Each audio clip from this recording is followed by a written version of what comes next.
आदमी पार्टी के सांसद राघव चड्ढा की बातों को बहुत ध्यान से सुना होगा।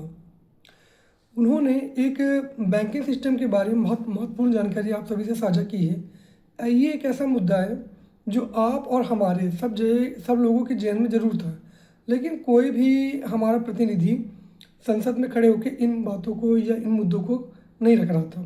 लेकिन राघव चड्ढा ने बेबाकी से अपनी बातों को रखा। उन्होंने बताया कि बैंक हमसे किस प्रकार के हिडन चार्जेस के रूप में कई प्रकार के पैसे को ऐड रहा है, जो कि हमारा ही पैसा है। बैंक में अपना पैसा हम जमा करते हैं, है ना।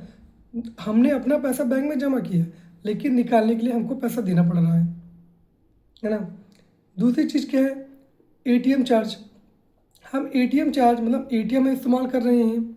बैंक ने हमको सुविधा दी कि आप एटीएम लो और जब मन हो पैसा विड्रॉल कर लो, लेकिन उस पर भी बैंक क्या कर रहा है, हमको चार्ज ले रहा है कि अगर आप 3 बार हमारे बैंक से एटीएम इस्तेमाल किए हो और चौथी बार इस्तेमाल करोगे तो चार्ज देना पड़ेगा, या 5वीं बार इस्तेमाल करोगे तो 25 रुपये पर ट्रांजेक्शन आपको चार्ज लगेगा।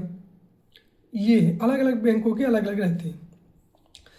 एसएमएस अलर्ट, बैंक ने अपनी सुविधा के लिए या हमारी सुविधा के लिए बैंक ने बताया कि आपकी एक सुविधा है एसएमएस अलर्ट, आपके साथ कोई फ्रॉड ना हो, इसलिए हम एसएमएस अलर्ट की आपको सुविधा देते हैं, ताकि आपको अपने बैलेंस के बारे में या आपके खाते से कुछ भी हो रहा है उसकी जानकारी आपको तत्काल मिल जाए। उसका भी चार्ज ले रहे हैं।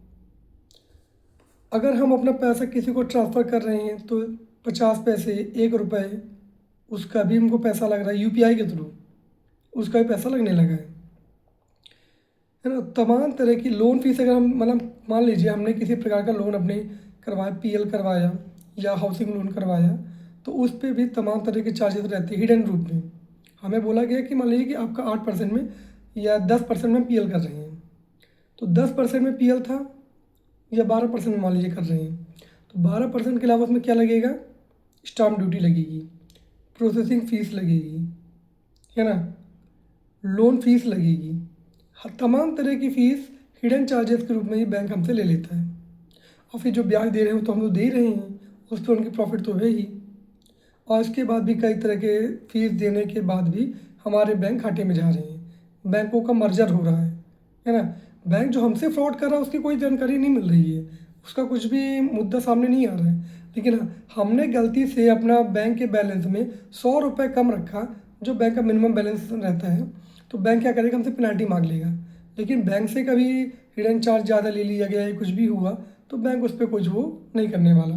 बैंक इतने तरह एसएमएस अलर्ट है ना, आप लोगों ने कई बैंकों में देखा हो, जैसे कैनरा बैंक हो गया, एसबीआई हो गया, यहाँ कई बार ऐसा होता आप एटीएम से विड्रॉल कर लेते हो और एसएमएस अलर्ट कब आता है, आधे घंटे बाद, 1 घंटे बाद, जबकि ऐसा होना नहीं चाहिए। एसएमएस अलर्ट का मतलब ही ये है कि हम जैसा भी ट्रांजेक्शन या जो कुछ भी अपने खाते के साथ करें उसका पूरा ब्यौरा हमारे एसएमएस के माध्यम से हमें पहुंच जाए।